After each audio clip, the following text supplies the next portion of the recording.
ঢাকাসহ 4 জেলায় আজ ও কাল সকাল 8টা থেকে বিকেল 5টা কারফিউ শিথিল। ব্রিফিংয়ে স্বরাষ্ট্রমন্ত্রী, নাশকতায় জড়িতদের গ্রেফতারে চলবে আইনশৃঙ্খলা বাহিনীর চিরুনি অভিযান। চলমান অচল অবস্থায় এলসি বন্ধ থাকায় আমদানি রপ্তানিতে জটিলতা। ভোগ্যপণ্যের স্বাভাবিক সরবরাহ হুমকির মুখে, বাজার আরও ঊর্ধ্বমুখী হওয়ার শঙ্কা ব্যবসায়ীদের। কয়েক দফা ব্যয় বাড়িয়েও শেষ হয়নি কাজ। অক্টোবরে চালু হচ্ছে না শাহজালালের 3rd টার্মিনাল। অর্থ সংকটের কারণ জানালেন মন্ত্রী। চালুর দিনক্ষণ নিয়ে শঙ্কায় বিশেষজ্ঞরা।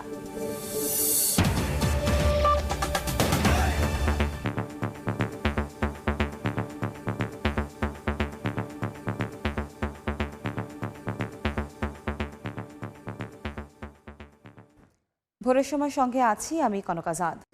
ঢাকাসহ 4 জেলায় আজ ও আগামীকাল সকাল 8টা থেকে বিকেল 5টা পর্যন্ত কারফিউ শিথিল থাকবে। গতরাতে ধানমন্ডিতে নিজ বাসভবনে ব্রিফিংয়ে কথা জানান স্বরাষ্ট্রমন্ত্রী আসাদুজ্জামান খান কামাল। বলেন, গোয়েন্দা নজরদারি ও আইনশৃঙ্খলা রক্ষা বাহিনীর তথ্যের ভিত্তিতে সার্বিক পরিস্থিতি বিবেচনা করে নির্ধারণ করা হয় রাজধানীতে কারফিউ শিথিলের সময়সীমা। এদিকে সাম্প্রতিক নাশকতায় জড়িতদের গ্রেফতারে চিরুনি অভিযান চলবে বলেও জানান মন্ত্রী। আগামী শুক্রবার এবং শনিবার এই 2 দিন সকাল 8টা থেকে বিকাল 5টা পর্যন্ত কারফিউ শিথিল থাকবে। অন্যান্য জেলায় সংশ্লিষ্ট জেলা প্রশাসক, আইনশৃঙ্খলা বাহিনী সমন্বয় করে তাদের স্ব জেলায় কারফিউ নিয়ে তারা সিদ্ধান্ত নেবেন। ঢাকার শিথিলতার ঢাকাটা অনেক দেরি হচ্ছে। ঢাকাকে ইম্পর্টেন্স দেওয়া হয়, ঢাকার সমস্ত কিছু আমরা জেনে নেই। ঢাকার জেনে নিতে আমাদের একটু সময় লাগে। সব গোয়েন্দা সংস্থারা আসে এবং সমস্ত যারা নাকি আইনশৃঙ্খলা রক্ষাকারী বাহিনী, সমস্ত বাহিনীর প্রধানরা এখানে আসেন, তাদের অভিমতের ভিত্তিতে এটা সিদ্ধান্তটি নেওয়া হয়। যে ব্লক রেইডের কথা বলছেন, চিরুনি অভিযান কথা বলছেন, আমরা তাদের খুঁজে বের করার জন্য এগুলি করছি। আমরা চাই যে এই মানুষটি আসলেই দোষী, তাকেই বের করার জন্য। সেই জন্যই আমাদের এই চিরুনি অভিযান চলছে এবং এটা যতদিন পর্যন্ত আমরা সবাইকে ধরতে না পারবো ততদিন পর্যন্ত এই অভিযান চলবে।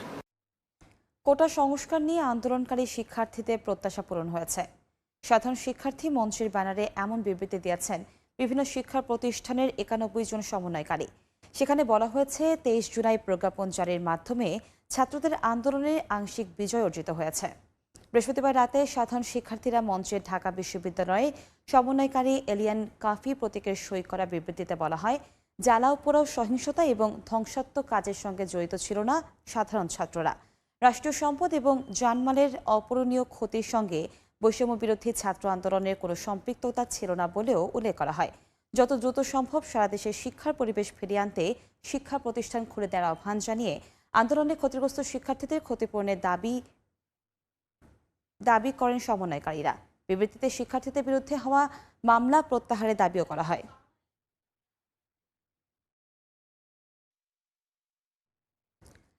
এদিকে কোটা সংস্কার আন্দোলনে সাধারণ শিক্ষার্থীরাও জ্বালাও পোড়াওয়ের সঙ্গে জড়িত ছিল না। তৃতীয় পক্ষ এসে সহিংসতা ছড়িয়েছে বলে জানান বৈষম্য বিরোধী ছাত্র আন্দোলন রাজশাহী বিশ্ববিদ্যালয় শাখার সমন্বয়ক মোকাররম হোসেন। বৃহস্পতিবার কোটা সংস্কার নিয়ে সরকারের প্রজ্ঞাপনকে স্বাগত জানিয়ে আন্দোলন প্রত্যাহারের ঘোষণা দিয়ে সংবাদ সম্মেলন করেন তিনি। বৈষম্য বিরোধী ছাত্র আন্দোলন আমরা আজকে সিদ্ধান্ত নিচ্ছি যে আমরা যেহেতু সরকার আমাদের সব দাবি মেনে নিচ্ছে, এখানে তৃতীয় পক্ষ এসে আমাদের যে অহিংস আন্দোলনটাকে সহিংস করলো, আমরা আর চাই না, কোনো এই সুযোগ আমরা দেব না। আমাদের আন্দোলনকে কেউ কোনো গোষ্ঠী ব্যবহার করে সহিংস রূপ নেবে, আমাদের রাষ্ট্রীয় সম্পদ ধ্বংস করবে, আমরা এরকম কোনো সুযোগ নিতে দেব না। এই কারণে আমরা সিদ্ধান্ত নিয়েছি 8 দফা পূরণ করবে এই আশ্বাস যেহেতু দিয়েছে, আমরা সেই পরিপ্রেক্ষিতে আমরা রাজশাহী বিশ্ববিদ্যালয়ে বৈষম্য বিরোধী ছাত্র আন্দোলন আমাদের সকল ধরনের কর্মসূচি প্রত্যাহার করে নিচ্ছি। সাম্প্রতিক সহিংসতা নিয়ে পাল্টাপাল্টি সংবাদ সম্মেলন করেছেন আওয়ামী লীগ ও বিএনপিপন্থী আইনজীবীরা। সমিতির সভাপতি বিএনপি চেয়ারপারসনের উপদেষ্টা মাহবুব উদ্দিন খোকনের দাবি, কোটা সংস্কার আন্দোলনে সহিংসতা ঘিরে ঢালাও গ্রেফতার চলছে। আর এই ব্রিফিংয়ে সমিতির সম্পাদক শাহ মঞ্জুরুল হক বলেছেন, ঢালাও নয়, ভিডিও ফুটেজ দেখে করা হচ্ছে গ্রেফতার। 9 দিন ধরে তালাবদ্ধ বিএনপির কেন্দ্রীয় কার্যালয়, নেতাকর্মী শূন্য নয়াপল্টন। এরই মধ্যে সহিংসতার মামলায় গ্রেফতার হয়েছেন 1 ডজন শীর্ষ নেতা। দলটির হিসেবে গত কয়েকদিনে সারা দেশেই গ্রেফতার হয়েছেন প্রায় 2000 নেতাকর্মী। বৃহস্পতিবার গণমাধ্যমে পাঠানো এক বিবৃতিতে গ্রেফতার নেতাকর্মীদের মুক্তির দাবি করেছেন বিএনপির মহাসচিব মির্জা ফখরুল ইসলাম আলমগীর।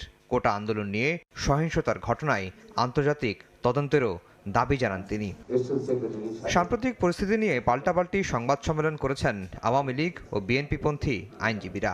সমিতির সভাপতি বিএনপি নেতা মাহবুবউদ্দিন খোকনের অভিযোগ, সহিংসতা তদন্তের আগে বিএনপিকে দায়ী করে ক্ষমতার বাড়াবাড়ি করছে আইন শৃঙ্খলা রক্ষা বাহিনী, করা হচ্ছে ঢালাও গ্রেফতার। আমরা আশ্চর্য হয়ে যাই, রাজনীতিবিদদের নয় একজন একজন সমালোচনা করবে একদল, আইন শৃঙ্খলা বাহিনীর দায়িত্বরত ব্যক্তিগত কিভাবে রাজনৈতিক দলের নাম উল্লেখ করে বা ব্যক্তির নাম উল্লেখ করে তারা বক্তব্য দিচ্ছে। তাদের যে দায়িত্ব দেওয়া আছে রাষ্ট্রীয় দায়িত্ব, সেখান থেকে তারা অ্যাক্সেস ব্যবহার করছে।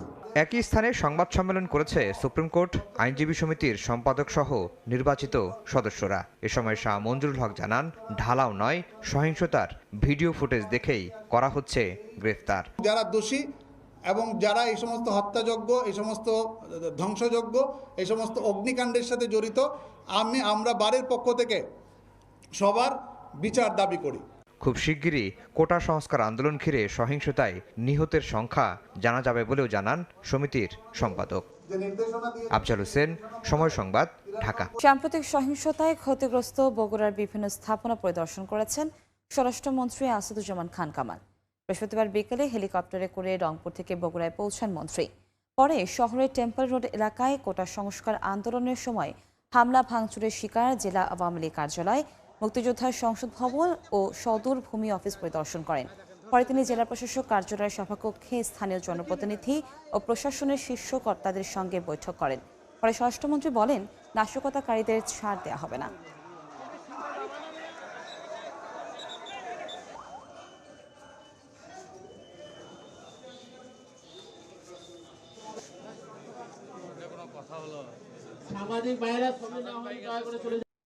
পুলিশের পোশাক পরে ছাত্রদের আক্রমণ করে আইনশৃঙ্খলা বাহিনীর ওপর দোষ চাপানোর মতো ঘটনা ঘটেছে বলে মন্তব্য করেছেন নৌ পরিবহন প্রতিমন্ত্রী খালিদ মাহমুদ চৌধুরী। গতকাল দুপুরে চট্টগ্রাম বন্দরে এক অনুষ্ঠানে তিনি কথা বলেন। এ সময় প্রতিমন্ত্রী আরও বলেন, ছাত্রদের আন্দোলনকে ভিন্ন খাতে প্রভাবিত করতে বিদেশ থেকে উস্কানি দেওয়া হয়েছে। পুলিশের ড্রেস পরে, আইন শৃঙ্খলা রক্ষাকারী বাহিনীর পোশাক পরেও সেদিনকে নিরীহ ছাত্রদেরকে আক্রমণ করে আমাদের আইন শৃঙ্খলা রক্ষাকারী বাহিনীর উপরে দোষ চাপিয়ে দেওয়ার মতো ঘটনা ঘটেছে। এই দেশ দখল করার জন্য বিদেশ থেকে উস্কানি দেওয়া হলো এবং সেই উস্কানির কথা বলে মির্জা ফখরুল বলল এই আন্দোলনের সঙ্গে বিএনপি আছে। গতকালকে মির্জা ফখরুল বলছে যে এই আন্দোলনের সঙ্গে আমরা নাই। এই দ্বিচারিতার রাজনীতি বাংলাদেশে বন্ধ করতে হবে। টানা বন্যা, কোটা আন্দোলন, শাটডাউন এবং কারফিউ, এ অবস্থায় প্রায় 2 মাস ধরে দৈন্যদশা সিলেট অঞ্চলের পর্যটন শিল্পে। সংশ্লিষ্টরা বলছেন, হোটেল, মোটেল, রিসোর্ট, পরিবহন খাতসহ সব মিলিয়ে এই শিল্পের ক্ষতির পরিমাণ 1000 কোটি টাকা ছাড়িয়ে যাবে। ইকরামুল কবিরের রিপোর্ট, ছবি তুলেছেন নওশাদ আহমদ চৌধুরী। মে মাসে শুরু হওয়া বন্যা ডুবিয়েছে 1.5 মাস। এর মধ্যে ঈদুল আজহার ছুটিতে সিলেটের পর্যটন কেন্দ্রগুলোতে পর্যটকদের যাতায়াত বন্ধ থাকে। বন্যার ধকল কাটতে না কাটতে জুলাই মাসে শুরু হয় দেশব্যাপী কোটা সংস্কার আন্দোলন। এক সময় আন্দোলন ভয়াবহ রূপ নেয়, চলতে থাকে শাটডাউন। আন্দোলন গড়ায় সন্ত্রাসে। 19 জুলাই রাতে জারি হয় কারফিউ, যার প্রভাবে পর্যটন কেন্দ্রগুলো ফাঁকা। জাফলন যে টুরিস্ট ব্যবসায়ীরা প্রায় 1000খানি দোকান আছে, এখানে হকার মার্কেট, ফুটপাত লাগায় আমাদের খুব ভয়ানকভাবে সমস্যা, আমরা বেকার হয়ে গেছি। ব্যবসা বাণিজ্য নাই, কোনো কিছু নাই। দেখেন এই নীরব মরুভূমির মতো হয়ে রয়েছে। পর্যটন কেন্দ্রগুলোতে শত শত ক্ষুদ্র ব্যবসায়ী বেকার জীবন কাটাচ্ছেন। ফটোগ্রাফার কিংবা হকার, সবার জীবনই চলছে কষ্টে। স্পটও মানুষ আয়না দিকে দোকান বন্ধ। 2000-এর মতন ফটোগ্রাফার আছে সাদাপাথর, বিছনাকান্দি, জাফলং মিলে। সিলেট অঞ্চলে 5 শতাধিক hotel, motel, resort, rest house রয়েছে। সেখানে বিনিয়োগ করে চরম হতাশায় বিনিয়োগকারীরা। শিল্পের সঙ্গে জড়িত পরিবহন খাত লোকসান গুনছে। ট্রান্সপোর্ট, হোটেল, মোটেল, রিসোর্ট, এরপরে আপনার সাধারণ শ্রমিক, বার্কি শ্রমিক যারা আছে, যারা নৌকা চালায়, তাদের 1000 কোটি টাকার মতো তো আমাদের অন্তত কমসে কম 1000 কোটি টাকার মতো ক্ষতি হয়েছে। স্বাভাবিক সময়ে বছর জুড়ে প্রায় 10 লক্ষাধিক পর্যটক সিলেটের জাফলং, সাদা পাথর, বিছনাকান্দি, রাতারগুল সহ বিভিন্ন পর্যটন কেন্দ্রে বেড়াতে আসেন। বন্ধের দিনে যেখানে হাজার হাজার পর্যটকের পদচারণায় মুখরিত থাকার কথা এই জাফলং, এখন সেই জাফলং একেবারে জনমানব শূন্য।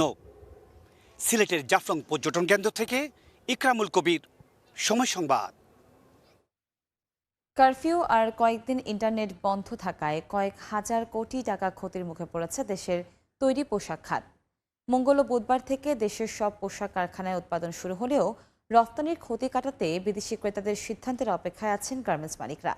স্বাক্ষর টিপুর ক্যামেরায় বিস্তারিত কমলদের রিপোর্টে।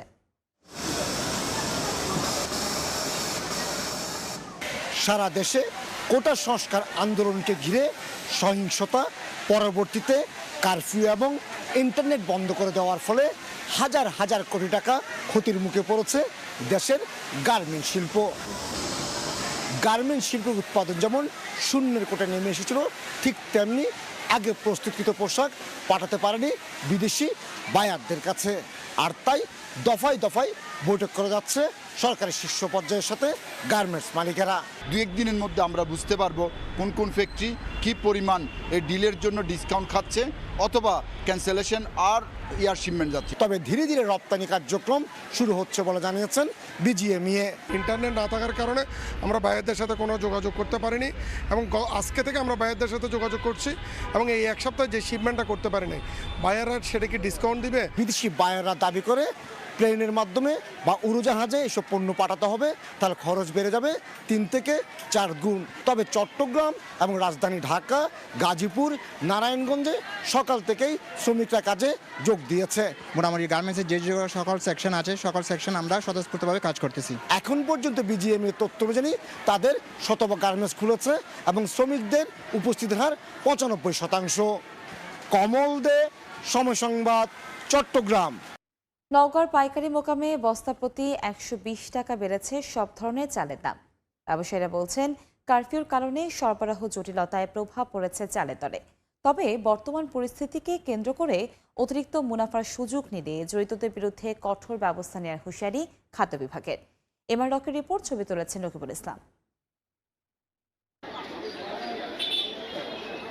টানা 4 দিন কারফিউর কারণে বন্ধ ছিল চাল সরবরাহ, যার প্রভাবে নওগাঁর মোকামে বস্তাপ্রতি 150 টাকা পর্যন্ত পড়ে যায় দর। বুধবার সরবরাহ শুরু হলে লাফিয়ে বাড়ে দর। বস্তাপ্রতি 120 টাকা পর্যন্ত বাড়িয়েছেন মিলাররা। খাদ্যপণ্য সরবরাহ কারফিউর আওতামুক্ত থাকার পরও পরিবহনে বাড়তি খরচের বোঝা চেপেছে ভোক্তার পকেটেই, বলছেন ব্যবসায়ীরা। প্যানিকটার জন্যই মার্কেটটা একটু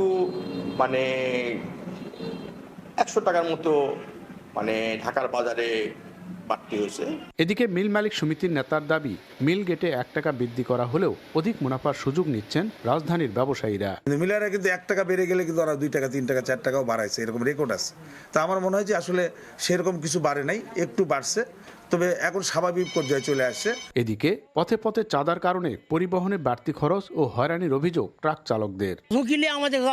হিসাব করে দেখা যাচ্ছে যে এখন 18,000 টাকার ভাড়া, এখন আমাদের 28-30,000 টাকা ভাড়া হয়ে গেছে। তবে চলমান কারফিউর সুযোগ নিয়ে ব্যবসায়ীরা কোনো অসাধু কারবারের চেষ্টা করলে ব্যবস্থার হুঁশিয়ারি খাদ্য বিভাগের। এই পরিস্থিতিতে যেন কেউ চালের দাম বৃদ্ধি করতে না পারে সেদিকে তাদের সহযোগিতা চেয়েছি এবং আমরা বলেছি যদি এরকম কোনো ঘটনা ঘটে তাহলে আমরা আইনানুগ ব্যবস্থা নেব। স্থানীয় মিল মালিক সমিতি জানায়, নওগাঁ থেকে রাজধানী সহ দেশের বিভিন্ন প্রান্তে প্রতিদিন 150 থেকে 170 ট্রাক চাল সরবরাহ করা হচ্ছে।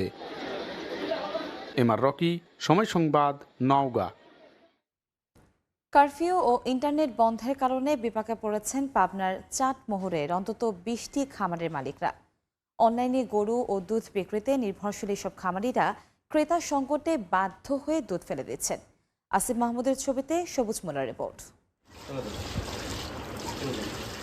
বালতি ভর্তি দুধ ফেলে দেওয়া ছাড়া আর উপায় নেই খামারের। কারফিউর মধ্যে পরিবহন সংকটে বাজারজাত করা যায়নি দুধ। গোখামার পল্লী খ্যাত পাবনার মথুরাপুরে খামারিদের এখন বেহাল দশা। পরিবহন সংকট আর মোবাইল ইন্টারনেট পুরোপুরি চালু না হওয়ায় গাভী এবং দুধ বিক্রি করতে পারছেন না তারা। অন্যদিকে কোম্পানিগুলোও দুধ কিনতে আসতে পারছেন না, এতে বাধ্য হয়ে দুধ ফেলে দিচ্ছেন অনেকেই। গাড়ি ঘোড়া চলতেছে না ভাই, মিল ফ্যাক্টরি সব বন্ধ, ঠিক আছে, এর জন্য আমার দুধগুলো ফেলা দেওয়া লাগতেছে। বর্তমানে নেট বন্ধ, আবার আপনার যে যাতায়াতটা এই সংকটের কারণে যাতায়াতটাও বন্ধ থাকার কারণে আমাদের প্রায় এখানে খামারে প্রায় অর্ধ কোটি টাকার মতো আমরা ক্ষতিগ্রস্তের ভিতরে আছি। নেটটা যদি দ্রুত চালু হয় তাহলে এই খামারিরও উপকৃত হবে, যারা এখানকার ব্যবসা করে তাদেরও উপকার হবে। ক্ষতিগ্রস্ত খামারিদের প্রণোদনা দেয়া সহ বিভিন্ন সহযোগিতার আশ্বাস দিলেন জেলা প্রাণী সম্পদ কর্মকর্তা। এখানে বাধার সৃষ্টি আছে, আমরা লোকাল প্রশাসন, উপজেলা প্রশাসন, জেলা প্রশাসনের মাধ্যমে তাদের যাতে কোনো সমস্যার সৃষ্টি না হয় সেই ব্যবস্থাটা আমরা নিব। অনলাইনে গাভী ও দুধ বিক্রির সঙ্গে পাবনার মথুরাপুরের 20টি খামার জড়িত। এগুলোতে গরু আছে প্রায় 400টি। প্রতিটি গরু থেকে গড়ে দুধ আসে 20 লিটার। সবুজ মোল্লা, সময় সংবাদ, পাবনা। নির্ধারিত সময়ে চালু হচ্ছে না শাহজালাল বিমানবন্দরে তৃতীয় টার্মিনাল। আর্থিক সংকট সহ নানা জটিলতায় পড়েছে কর্তৃপক্ষ। অন্যদিকে টার্মিনালটি জাপানের কোন প্রতিষ্ঠান পরিচালনা করবে তাও চূড়ান্ত হয়নি। বিষয়টি স্বীকার করে বিমানমন্ত্রী জানান, কাজ শেষ না হয় দিনক্ষণ ঠিক থাকছে না উদ্বোধনের। কবে চালু হবে তা নিয়ে শঙ্কায় বিশেষজ্ঞরা। কাজল আব্দুল্লাহ রিপোর্ট। দেশের এভিয়েশন খাতে নতুন চমক হয়ে গল্প শুরু করলেও শেষ করতে পারছে না হযরত শাহজালাল আন্তর্জাতিক বিমানবন্দরের তৃতীয় টার্মিনাল। 2024 সালের শেষেই পুরোপুরি উদ্বোধনের লক্ষ্যে গত বছরের অক্টোবরে 90% কাজ শেষে সফট ওপেনিং বা স্বল্প পরিসরে এর উদ্বোধন করে সরকার। লক্ষ্য ছিল 1 বছরে শেষ হবে বাকি 10% কাজ। চলতি বছরের অক্টোবরেই ঘটা করে চালু হবে সিঙ্গাপুরের চাঙ্গি বিমানবন্দরের আদলে গড়ে তোলা নান্দনিক স্থাপনা, যেখানে আন্তর্জাতিক মানের সেবায় মুগ্ধ হওয়ার পাশাপাশি স্বস্তির নিঃশ্বাস ফেলবেন যাত্রীরা। কিন্তু শেষ সময় এসে নিরাশার চাদরে ভাসছে উদ্বোধনের ঢাকঢোল। নানা সংকটে সৌন্দর্যে মোড়ানো অত্যাধুনিক এই টার্মিনাল নির্ধারিত সময়ে চালু করা সম্ভব হচ্ছে না বলে জানিয়েছেন বিমানমন্ত্রী। অর্থবরাদ্দে কোনো সমস্যা নাই। থার্ড টার্মিনাল চালু করার ব্যাপারে যে পরিকল্পনা আমাদের ছিল সেই মোতাবেক চালু করা সম্ভব হবে না, কারণ এখনো 3% কাজ যেটা বাকি আছে এগুলি মোস্টলি সমন্বয়ের কাজ। চুক্তি অনুযায়ী এই টার্মিনালের গ্রাউন্ড হ্যান্ডলিং এ পরিচালনায় থাকবে জাইকা, কিন্তু জাপানের কোন প্রতিষ্ঠান কাজ করবে তাও চূড়ান্ত হয়নি 1 বছরে। এখনো জাইকা আমাদেরকে কিছু জানেনি, তারা আমাদেরকে জানাবে। আমরা বলেছি যে তারা যাকে মনে করে ভালো হবে তাদের সাথে আমরা গ্রাউন্ড হ্যান্ডলিং এর জয়েন্ট ভেঞ্চার হবে বিমানের সাথে। টার্মিনাল চালুর দিনক্ষণ নিয়ে শঙ্কায় আছেন খাত সংশ্লিষ্টরাও। গত বছরে ওপেনিং করা হলো, সফট ওপেনিং এর পরে কিন্তু অনেক দিন পার হয়ে গেছে। আমি যতই বলি নাকি 97% এই 3% যদি মানে খুব বেশি ভাইটাল হয়ে যায়, কিন্তু এমন একটা জায়গায় সে আটকে গেছে, জায়গা থেকে এখন উত্তোলন করা কিভাবে করবে সেটা আমরা কোনো দিক নির্দেশনা এখনো দেখতে পাচ্ছি না। 2019 সালের ডিসেম্বরে নির্মাণ কাজ শুরু হয় এই তৃতীয় টার্মিনালের। একাধিকবার ব্যয় বেড়ে দাঁড়ায় 21,300 কোটি টাকায়। নতুন করে ব্যয়ের খাতায় অতিরিক্ত আরো 150 কোটি টাকা যোগ হতে পারে বলে জানিয়েছে সিভিল এভিয়েশন। কাজল আব্দুল্লাহ, সময় সংবাদ, ঢাকা। কারফিউর 6 দিনে পদ্মা সেতুতে 44,000 যান চলাচল করেছে। বরিশাল ও খুলনা সহ দক্ষিণ পশ্চিমাঞ্চলের দূরপাল্লার যানবাহন চলছে পদ্মা সেতু দিয়ে। নাসরুদ্দিন উজ্জ্বলের রিপোর্ট, ছবি তুলেছেন আবু সাইদ। বাঙালির গৌরবের স্মারক পদ্মা সেতু কারফিউ শিথিল করার পর যান চলাচল বেড়েছে। বরিশাল ও খুলনা সহ দক্ষিণ পশ্চিমাঞ্চলের দূরপাল্লার সব রকম যান চলছে পদ্মা সেতু দিয়ে। কারফিউর 6ষ্ঠ দিন বুধবার 12,318 যান থেকে 1,46,37,150 টাকা টোল আদায় হয়। তবে মঙ্গলবার পর্যন্ত কারফিউর 5 দিনে পদ্মা সেতু দিয়ে 31,958 যান চলাচল করে। এই সময়ে টোল আদায় হয়েছে মাত্র 3,34,92,200 টাকা। সেতু দিয়ে গত 2 বছরে গড়ে প্রতিদিন 19,168 যান পারাপারে একদিনেই টোল আদায় হয় 2,32,14,222 টাকা। এই হিসাবে কম রাজস্ব আদায় হয়েছে 8,25,77,910 টাকা। কারফিউর তৃতীয় দিন 21 জুলাই রোববার 4,706টি যান পারাপারে টোল আদায় হয় 46,83,750 টাকা। সেতু চালুর পর এটি সর্বনিম্ন টোলের রেকর্ড। পদ্মা সেতু দিয়ে নিরাপদে পার হতে পেরে খুশি এই পথ ব্যবহারকারীরা। পরিবেশ ভালো এখন আমাদের যাইতে কোনো প্রবলেম হচ্ছে না। পদ্মা সেতু অক্ষত থাকাতে আমরা চলে আসতে পারছি। এখন মেট্রো রেল এগুলো তো আসলে অনেক ক্ষয়ক্ষতি হয়েছে। যে জনজীবন স্বাভাবিক রয়েছে এবং পদ্মা সেতু এলাকায় যানবাহন চলাচল স্বাভাবিক রয়েছে। জনসাধারণের জানমালের নিরাপত্তায় আইনশৃঙ্খলা বাহিনী যথাযথভাবে কাজ করে যাচ্ছে। কোটা আন্দোলনের সুযোগে দেশে নাশকতাকারীদের তাণ্ডবকালে সেতুর দুই পারে থাকা সেনানিবাস ছাড়াও কঠোর অবস্থানে ছিল প্রশাসন। পদ্মা সেতু দিয়ে গেল 2 বছর 1 মাসে 1,29,43,000-এরও বেশি যান পারাপারে টোল আদায় হয়েছে 17,07,98,19,000 টাকা। মুন্সিগঞ্জের মাওয়া থেকে নাসির উদ্দিন উজ্জ্বল, সময় সংবাদ। মুন্সিগঞ্জের লৌহজংয়ে আশঙ্কাজনক হারে ভরাট করা হচ্ছে ফসলি জমি। পানি নিষ্কাশন ব্যবস্থা না থাকায় জলাবদ্ধতার দুর্ভোগে প্রায় 500 পরিবার। বছরের পর বছর চরম ভোগান্তি পোহালেও ব্যবস্থা নেওয়ার আশ্বাসে আটকে প্রশাসন। নাসিরুদ্দিন উজ্জ্বলের রিপোর্ট, ছবি তুলেছেন আবু সাইদ। বিশাল এলাকা জুড়ে জলজট, যেন আলোর নিচে অন্ধকার। সামান্য বৃষ্টিতে জলাবদ্ধতা আর ময়লা পানিকে সঙ্গী করেই কষ্টে পরিবারগুলোর বসবাস। এমন দশা মুন্সিগঞ্জের পদ্মাপাড়ের লৌহজংয়ে। শুধু কুমারভোগ গ্রামেই 150 পরিবার 10 বছর ধরে দুর্ভোগে। কনকসার, মামুদপট্টি, যশোলদিয়া, কান্দিপাড়া ও মাওয়া সহ উপজেলাটিতে প্রায় 500 পরিবার জলজটের শিকার। খাল বিল ভরাটে প্রাকৃতিক পয় নিষ্কাশন ব্যবস্থাও বিলীন, ড্রেনেজ ব্যবস্থাও নেই। তার উপর নিয়মনীতি উপেক্ষা করেই পদ্মায় অবৈধ বালু উত্তোলন করে আবার ভরাটও করা হচ্ছে। এতে নদী ভাঙন ও জলাবদ্ধতা ছাড়াও জীববৈচিত্র্যে নেতিবাচক প্রভাব পড়েছে। নোংরা পানির জন্য। আর দ্বিতীয় কথা, এখানে কোনো পদক্ষেপ আমরা মেম্বার বলি, কেউ পদক্ষেপ নেয় না। পানিতে মনে করেন থাকতে পারি না আমরা, আমাকে অনেক কষ্ট হয়। পানি জমে ভাই, আমরা চলাচল করতে পারি না। ড্রেনেজের ব্যবস্থা যদি অতি দ্রুত সত্য না করেন, তাহলে মানুষ ব্যাপকভাবে ক্ষয়ক্ষতির সাধন হচ্ছে। পদ্মা সেতু ও ইলিশ ঘিরে মাওয়া, শিমুলিয়া সহ আশপাশের এলাকা পর্যটন হাবে পরিণত হয়েছে। বাণিজ্যিকীকরণেও জমির গুরুত্ব বেড়েছে, তাই পানি নিষ্কাশন ব্যবস্থা বন্ধ করেই চলছে জমির শ্রেণী পরিবর্তন। প্রশাসন বলছে এ ব্যাপারে কঠোর পদক্ষেপ সহ ড্রেনেজ ব্যবস্থার উন্নতি করা হবে। সবাইকে নোটিশ করছি যে ড্রেন রাখার যে যতটুকু জায়গা ততটুকু রেখে দেওয়ার জন্য, অন্তত পক্ষে যাতে এই ড্রেন দিয়ে পানিটা নিকটস্থ খালে গিয়ে রিলিজ হতে পারে। তো আমরা এই সচেতনমূলক কার্যক্রম আমরা চালিয়ে যাচ্ছি।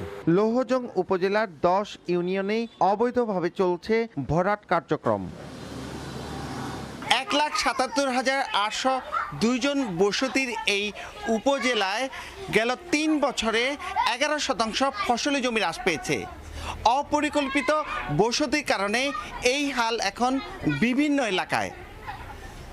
মুন্সিগঞ্জের লৌহজংয়ের কনকসার থেকে নাসির উদ্দিন উজ্জ্বল, সময় সংবাদ। জিওব্যাগ ফেলেও রোধ করা যাচ্ছে না ফরিদপুরের পদ্মার ভাঙন। নদীতে বিলীন ডিক্রির চরে পানি উন্নয়ন বোর্ডের ডাম্পিং করা সব ব্যাগ। হুমকিতে আশ্রয়ণ প্রকল্প সহ 2 শতাধিক বসতঘর। আতঙ্কে দেশে হারা বাসিন্দারা। তবে স্থায়ী ভাঙন রোধে সিসি ব্লক ব্যবহারের পরিকল্পনার কথা জানায় কর্তৃপক্ষ। শিকদার সজলের পাঠানো তথ্য ও ছবি নিয়ে রিপোর্ট। ভাঙছে নদী তীর, বাসিন্দাদের চোখের সামনেই নদীতে বিলীন হচ্ছে ফসলি জমি। কাজে আসছে না ডাম্পিং করা জিও ব্যাগও। গত 15 দিন ধরে ভাঙন চলছে ফরিদপুর সদরের পালডাঙ্গি এলাকায়। এরই মধ্যে নদীগর্ভে চলে গেছে বেশ কিছু ফসলি জমি ও বাড়িঘর। হুমকিতে আশ্রয়ণ প্রকল্প সহ 2 শতাধিক বসতবাড়ি। এলাকাবাসী জানান, গত জুনে ওই এলাকার 192 মিটার ভাঙন কবলিত স্থানে 41,986 বস্তা জিও ব্যাগ এবং 4,989 বস্তা সেন্ট সিমেন্ট ব্যাগ ফেলে পানি উন্নয়ন বোর্ড। কিন্তু বর্ষা মৌসুমে এ কাজ করায় তাও নদীতে বিলীন হয়ে যাচ্ছে। এতে আতঙ্কে দিশেহারা নদী পাড়ের মানুষ। বাড়িঘর ভাঙে চলে গেছে, এখন আমরা কই যাব? আমাকে নাই জায়গা জমিন। 150 ঘর ছিল এদিক দিয়ে, সেসব ঘর নদী বিলীন হয়ে গেছে। এই 3-4 বার কাম হইলো, কোনো এই জায়গার জন্য কোনো বস্তায় কোনো কাম হয় নাই। ঠিক মতন কাজ করে তাহলে আমরা এনে থাকতে পারবো। তবে কম বরাদ্দের অজুহাত পানি উন্নয়ন বোর্ডের। শীঘ্রই স্থায়ী ভাঙন রোধে সিসি ব্লক ব্যবহারের পরিকল্পনার কথা জানান সংশ্লিষ্ট কর্মকর্তা। যদি প্রকল্প প্রণয়ন করা যায়, সিসি ব্লক দিয়ে নদীর পার বাধাই করে দেওয়া যায়, তাহলে হয়তো এখানে ভাঙন রোধ করা সম্ভব হবে। পানি উন্নয়ন বোর্ডের তথ্য মতে পালডাঙ্গি এলাকায় জিও ব্যাগ ও সেন্ট সিমেন্ট ব্যাগ ডাম্পিংয়ে ব্যয় হয় 2,22 লাখ টাকা। সময় সংবাদ, ফরিদপুর। সাগরের ভয়াল আগ্রাসনে ভাঙন তীব্র হয়েছে কক্সবাজার উপকূলে। একের পর এক বড় বড় ঢেউয়ের আঘাতে উপড়ে গেছে ঝাউপিথির 5 শতাধিক ঝাউ গাছ, তছনছ বালিয়াড়ির পার রাস্তাঘাট। মোহাম্মদ ফরাজের ক্যামেরায় আরও জানাচ্ছেন সুজাউদ্দিন রুবেল। সাজ্জাদ হোসেন পেশায় জেড স্কি চালক, উত্তাল থাকায় নামতে পারছেন না সাগরে, তাই হেঁটে হেঁটে দেখছেন ঢেউয়ের ভয়াল আগ্রাসন। সাগর অনেক দূরে ছিল, আজকে 5-6 দিনের সাগর উত্তালের কারণে এই যে মনে করেন গাছের বাগান সরকারে ভেঙে যাচ্ছে। সাগরের ঢেউয়ের তাণ্ডবে উপড়ে পড়ছে একের পর এক ঝাউ গাছ, ভাঙছে বালিয়াড়ির পার, তছনছ রাস্তা, ক্ষতিগ্রস্ত হচ্ছে বৈদ্যুতিক তার। স্থানীয় বাসিন্দাদের দাবি, সৈকতের কলাতলি থেকে নাজিরা টেক পর্যন্ত তীব্র হয়েছে ভাঙন। সমুদ্র আগ্রাসন এত বেশি যে জবনগুলো ভেঙে পড়ছে, বালিয়ারকুটগুলো চলে যাচ্ছে, যার কারণে জবনগুলো ভেঙে আমাদের বৈদ্যুতিক তারের উপর পড়ছে। জিও ব্যাগ পার হয়ে ঢেউ এসে আপনার বালির তল থেকে সরে যে আপনার গাছ ভেঙে যায়। স্টেডিয়ামের একদম কাছাকাছি এখন চলে যাচ্ছে। সৈকত পাড়ে রয়েছে সরকারি বেসরকারি নানা স্থাপনা, যার মধ্যে হুমকির মুখে শেখ কামাল আন্তর্জাতিক ক্রিকেট স্টেডিয়াম, ট্যুরিস্ট পুলিশ কার্যালয়। আমাদের লাবণী বিচ পয়েন্ট থেকে নাজিরা টেক পয়েন্ট পর্যন্ত প্রায় 5 কিলোমিটারের মধ্যে 3.5 কিলোমিটারেই ক্ষতিগ্রস্ত হয়েছে এবছর। প্রচুর পরিমাণ ঝাউ গাছ উপড়ে পড়েছে এবং পানিতে ভেসে গিয়েছে। পাশাপাশি এই সমুদ্রের বালিয়াড়ির পাশে অনেকগুলো সরকারি এবং বেসরকারি স্থাপনা রয়েছে, যা অলরেডি হুমকির মুখে। জাতীয় সংসদের হুইপ জানালেন, সৈকতের ভাঙন রোধে কার্যকর ব্যবস্থা নেওয়া হবে। ইতিমধ্যে যে ভাঙনটুকু হয়েছে, আমরা দেশি বিদেশি যদি আমাদের বিশেষজ্ঞরা বলেন, যেভাবে বলেন, ইনশাল্লাহ আমরা সেভাবে কাজ শেষ করব। সৈকত পাড়ের ব্যবসায়ীরা জানান, গত কয়েক বছর ধরে কলাতলি থেকে নাজিরা টেক পর্যন্ত প্রায় 3 কিলোমিটার এলাকায় ভাঙন অব্যাহত রয়েছে। প্রতি বছরই বর্ষা মৌসুমে ঢেউয়ের আগ্রাসনে ভাঙছে উপকূল, জিওব্যাগ ফেলেও রক্ষা করা যাচ্ছে না, তাই টেকসই বাঁধ নির্মাণের দাবি স্থানীয় বাসিন্দাদের। সুজাউদ্দিন রুবেল, সময় সংবাদ, কক্সবাজার। 28, 29 ও 31 জুলাই এবং 1 আগস্টের এইচএসসি ও সমমানের পরীক্ষা স্থগিত করেছে বাংলাদেশ আন্তঃশিক্ষা বোর্ড। গতকাল দুপুরে বাংলাদেশ আন্তঃশিক্ষা বোর্ড সমন্বয় কমিটির সমন্বয়ক তপন কুমার সরকার এ তথ্য জানান। বলেন, সাম্প্রতিক সহিংসতার কারণে শিক্ষার্থীদের নিরাপত্তা বিবেচনায় 2024 সালের এইচএসসি ও সমমানের পরীক্ষাগুলো স্থগিত করা হয়েছে। 1 আগস্ট পর্যন্ত স্থগিত হওয়া এইচএসসি ও সমমানের পরীক্ষার সময়সূচি পরে ঘোষণা করা হবে। এখন পর্যন্ত 8 দিনে পরীক্ষা স্থগিত করা হলো। সূচি অনুযায়ী আগামী 11 আগস্ট এইচএসসির তৃতীয় পরীক্ষা শেষ হওয়ার কথা ছিল। মানিকগঞ্জের শিবালয়ে 11টি প্রকল্পের 18.5 লাখ টাকা আত্মসাতের অভিযোগ স্থানীয় আওয়ামী লীগ নেতার বিরুদ্ধে। এলাকাবাসীর দাবি, কর্মকর্তাদের ম্যানেজ করে টাকা আত্মসাৎ করেছেন তিনি। তবে প্রকল্প বাস্তবায়ন কর্মকর্তার দাবি, নিয়ম মেনে তাকে প্রকল্পে টাকা পরিশোধ করা হয়েছে। রমজান আলী তোলার ছবিতে মোহাম্মদ ইউসুফ আলীর তথ্যের রিপোর্ট। 2023-24 অর্থ বছরে গ্রামীণ অবকাঠামো উন্নয়নের লক্ষ্যে মানিকগঞ্জের শিবালয় উপজেলায় দুর্যোগ ব্যবস্থাপনা ও ত্রাণ মন্ত্রণালয় 11টি প্রকল্পের অনুমোদন দেয়। প্রকল্পগুলোর কাজ পান উলাইন ইউনিয়ন আওয়ামী লীগের সদস্য আব্দুল মান্নান খান।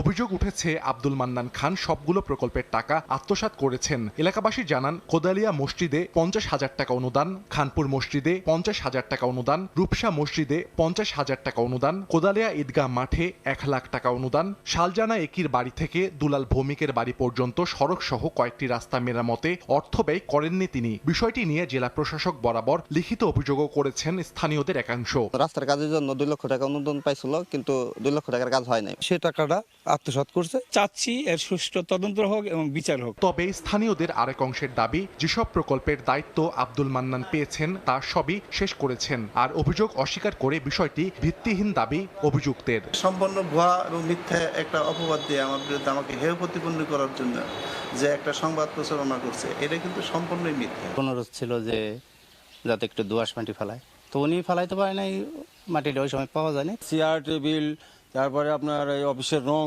এগুলো মান্নান খা করছে। লেট হয়েছে, এখন মাটি ফেলাই দিছে, সে তো কোনোই নাই, ভালোভাবে কাজ করছে। মাঠের কাজ আনছে 5 লাখ টাকার, তাদের এটা সহ্য হইতেছে না। এদিকে উপজেলা প্রকল্প বাস্তবায়ন কর্মকর্তার দাবি, আব্দুল মান্নানকে দেয়া প্রকল্পের কাজ প্রায় সবই শেষ। নির্ধারিত প্রাক্কলিত কাজ সমাপ্ত করে এবং সে মোতাবেক আমরা বিল পরিশোধ করি। বর্তমান চলমান যে প্রকল্পটি এই অর্থ বছরে রয়েছে, রূপসা ওয়াহেদ আলী উচ্চ বিদ্যালয়, এটির 80% বিল পরিশোধ করা হয়েছে। অর্থ বছরের শেষ সময়ের বরাদ্দের কিছু কাজ চলমান আছে, আশা করি এগুলো দ্রুত শেষ হয়ে যাবে। অভিযোগপত্রে 11টি প্রকল্পের 18.5 লাখ টাকা অর্থ আত্মসাতের অভিযোগ করা হয়। সময় সংবাদ, মানিকগঞ্জ। ঝুলে আছে কলিং ভিসা পেয়েও মালয়েশিয়ায় যেতে ব্যর্থ 17,000 বাংলাদেশি ভাগ্য। দফায় দফায় বৈঠক হলেও মেলেনি কোনো সমাধান। বৃহস্পতিবার দুপুরে মালয়েশিয়ার হাই কমিশনারের সঙ্গে সাক্ষাৎ শেষে প্রবাসী কল্যাণ প্রতিমন্ত্রী জানান, আগামী মাসে দুই দেশের জয়েন্ট ওয়ার্কিং কমিটির বৈঠক হবে। সেখানে মালয়েশিয়ায় শ্রমবাজার খোলা নিয়ে আলোচনা হবে। সিন্ডিকেট, দুর্নীতি, অনিয়ম ও রিক্রুটিং এজেন্সির গাফেলতিতে মালয়েশিয়া সরকারের বেঁধে দেয়া মে মাসের মধ্যে দেশটিতে যেতে ব্যর্থ হন অন্তত 17,000 বাংলাদেশি। অথচ তাদের প্রত্যেকেই পেয়েছিলেন কলিং ভিসা। দফায় দফায় বিভিন্ন পক্ষের বৈঠক হলেও 2 মাসেও আসেনি কোনো সমাধান। বৃহস্পতিবার মালয়েশিয়ার রাষ্ট্রদূত বিদায়ী সাক্ষাৎ করেন প্রবাসী কল্যাণ প্রতিমন্ত্রীর সঙ্গে। এ সময় আলোচনা হয় ডেডলাইনের মারপ্যাচে আটকে পড়া শ্রমিকদের বিষয়ে। সাক্ষাৎ শেষে প্রতিমন্ত্রী জানান, আগস্টে দুই দেশের জয়েন্ট ওয়ার্কিং কমিটির বৈঠকে মালয়েশিয়ার শ্রমবাজার খোলার বিষয়ে আলোচনা হবে।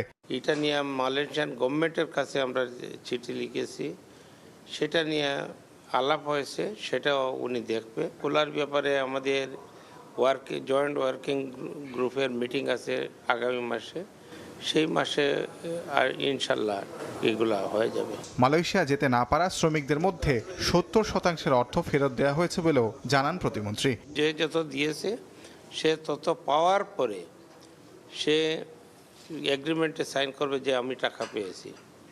তারপরে গিয়া ওনারা আমাদের কাছে লিস্ট সাবমিট করবে, এরপরে ওদের সাথে নতুবা রিক্রুটিং এজেন্টের বিরুদ্ধে আমরা আইনানুগ ব্যবস্থা যেটা বলেছি সেটা নিব। এদিকে চলমান পরিস্থিতিতে মধ্যপ্রাচ্যের কয়েকটি দেশে সহিংসতার পক্ষে সমাবেশ করে আটক হওয়া প্রবাসীদের জন্য সরকারের সহানুভূতি নেই বলেও স্পষ্ট করেন প্রবাসী কল্যাণ প্রতিমন্ত্রী। আমাদের কোনো কিছু করণীয় নেই, যারা অমান্য করবে তারা শাস্তি ভোগ করবে। তাজওয়ার মাহমিদ, সময় সংবাদ, ঢাকা। মালদ্বীপে চলমান ধরপাকড় অভিযানের কারণে কর্মহীন হয়ে পড়েছেন অসংখ্য প্রবাসী। কেউ কেউ আবার কাজ পেলেও পাচ্ছেন না ভালো বেতন। তবে অভিবাসীদের স্বার্থ রক্ষায় সোচ্চার হয়ে উঠেছে দেশটির সরকার। জরিমানার মুখোমুখি করতে যাচ্ছে অনিয়মকারী নিয়োগকর্তাদের। মালদ্বীপ থেকে খন্দকার ওমর ফারুকের তথ্য ছবিতে বিস্তারিত। দেশের মায়া ত্যাগ করে আপনজনের মুখে হাসি ফোটানোর জন্য অনেকেই পাড়ি জমিয়েছেন মালদ্বীপে। বিপুল অঙ্কের টাকা খরচ করে দেশটিতে গেলেও অভিবাসী বিরোধী অভিযানের কারণে বিপাকে পড়েছেন অনেক অভিবাসী, হয়ে পড়েছেন কর্মহীন। অনেকে কাজ করতে পারলেও পাচ্ছেন না ভালো বেতন। এতে চরম মানবেতর দিন পার করছেন প্রবাসীরা।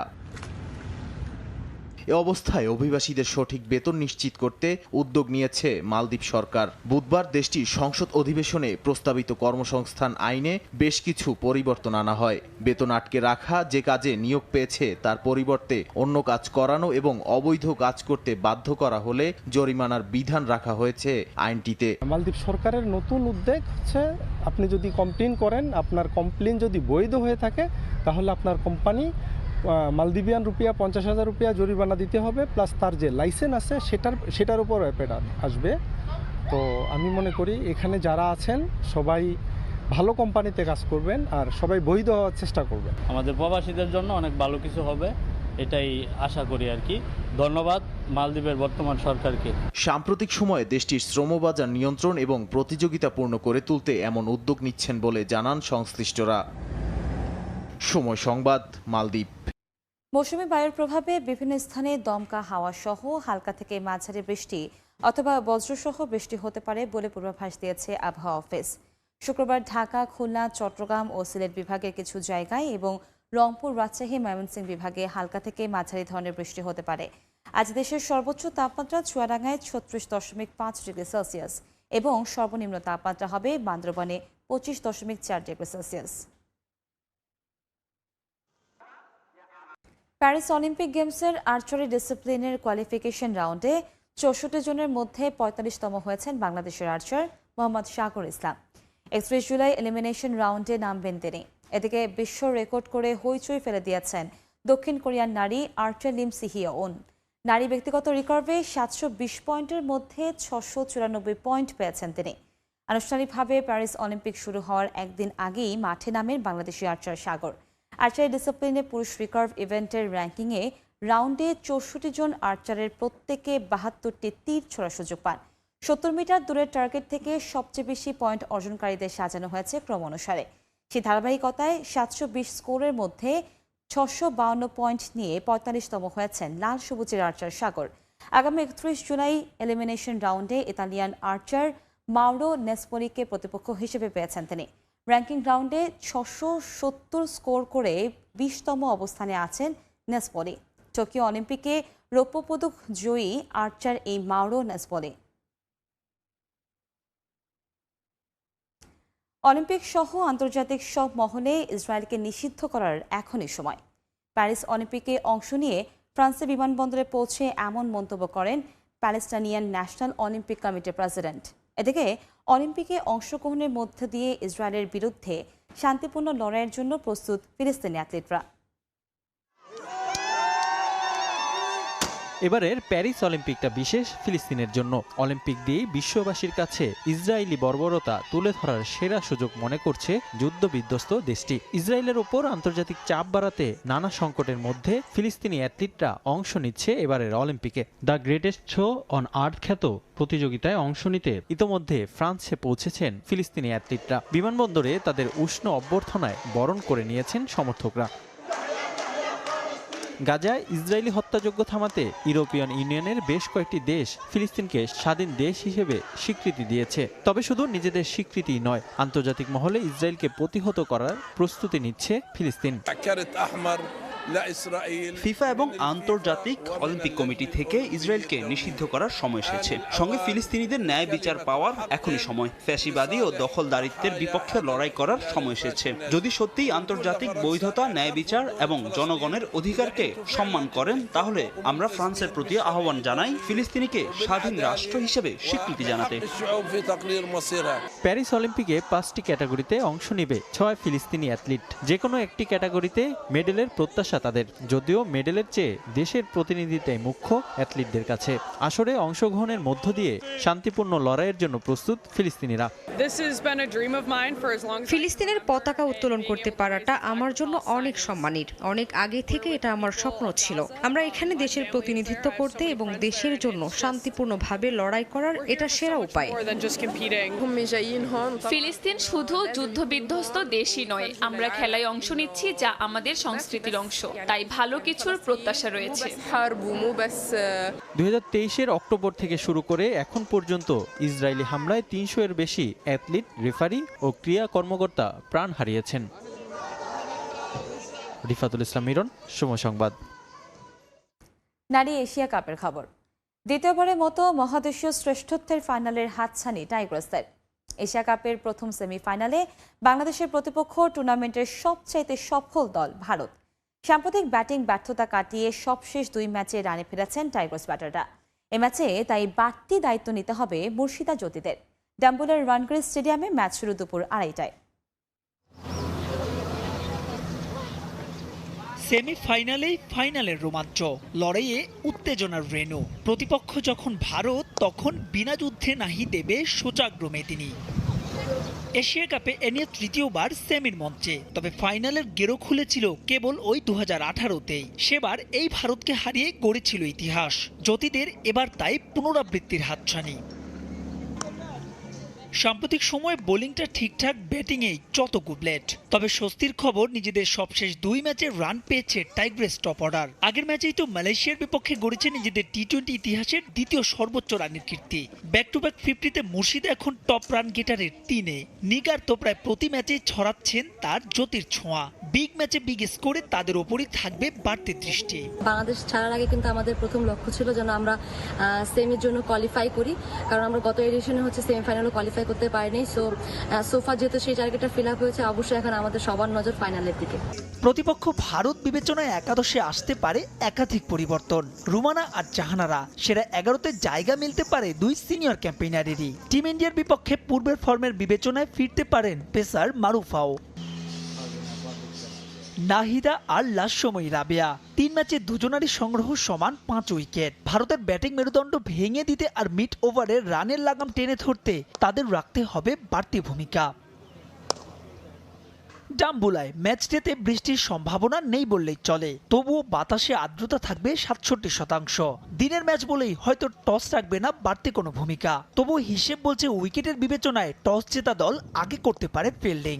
খুব ভালো একটা প্র্যাকটিস সেশন শেষ করেছে সেমিফাইনাল আগে, এরকম কনফিডেন্স একটা প্র্যাকটিস সেশন আমি বলবো যে দলের জন্য অনেক ভালো এবং সবাই ফিট আছে এবং দলে বলবো সিলেকশনের জন্য অ্যাভেলেবেল আছে, যেটা হচ্ছে আমাদের জন্য খুবই গুরুত্বপূর্ণ।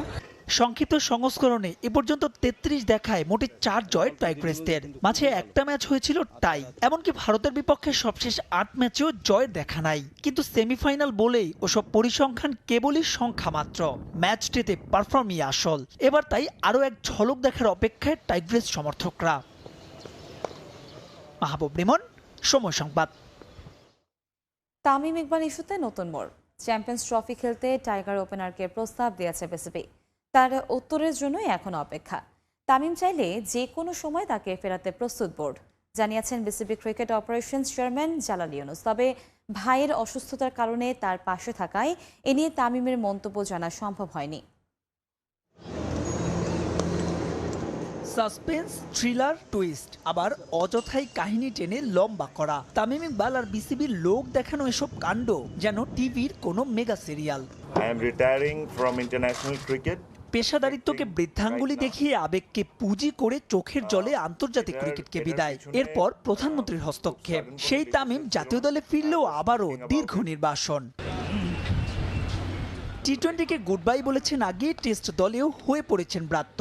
কিন্তু আগামী বছরের চ্যাম্পিয়ন্স ট্রফিকে সামনে রেখে আবারও জোরালো হয়েছে তামিমের দলে ফেরার গুঞ্জন। বিশেষ করে ওপেনিং স্লটে এখনও তৈরি করা যায়নি তার বিকল্প।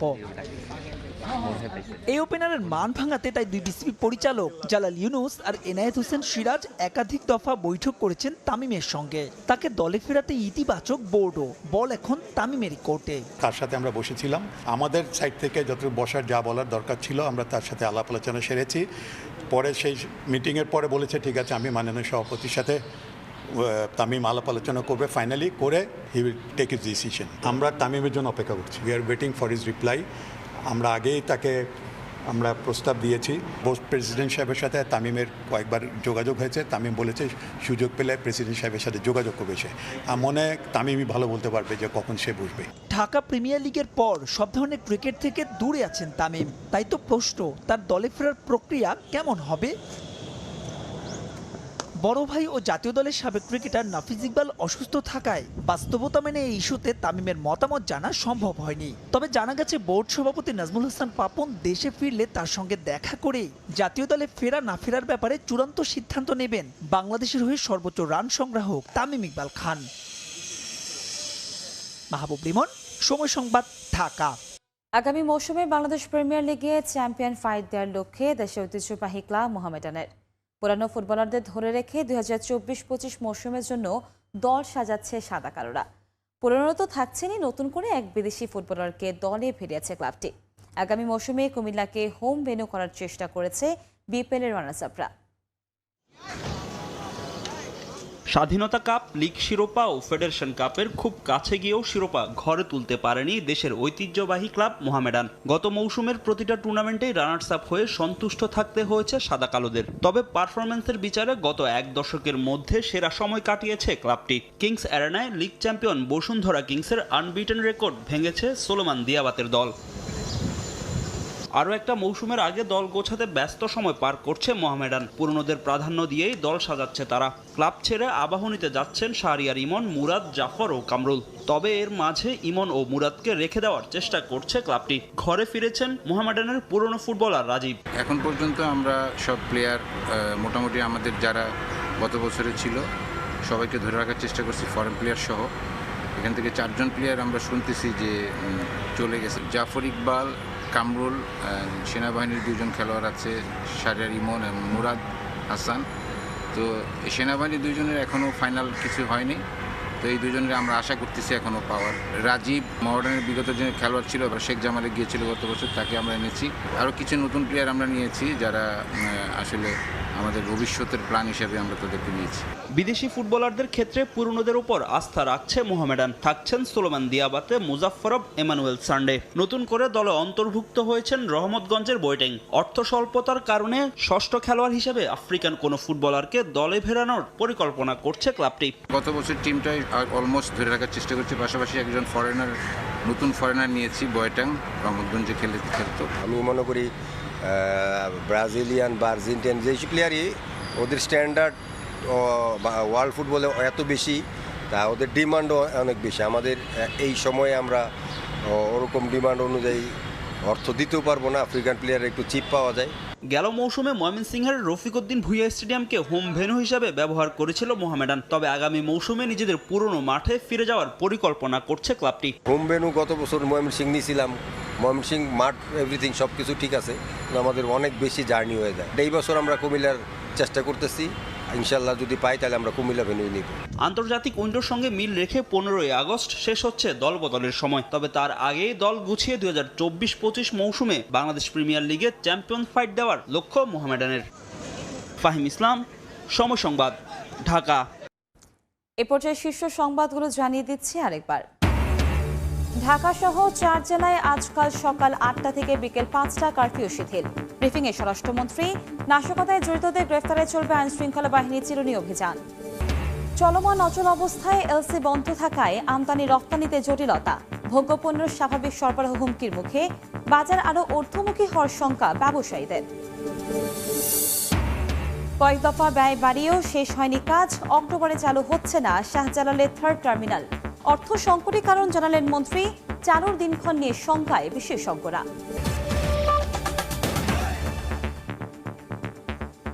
এ ছিল ভোরের সময়, এরপর দেখবেন সকালের সময়। থাকবেন সহকর্মী তানভীর হাসান। ধন্যবাদ কনক। সকালের সময় নিয়ে ফিরছি কিছুক্ষণ পর, সঙ্গে থাকুন সময়ে।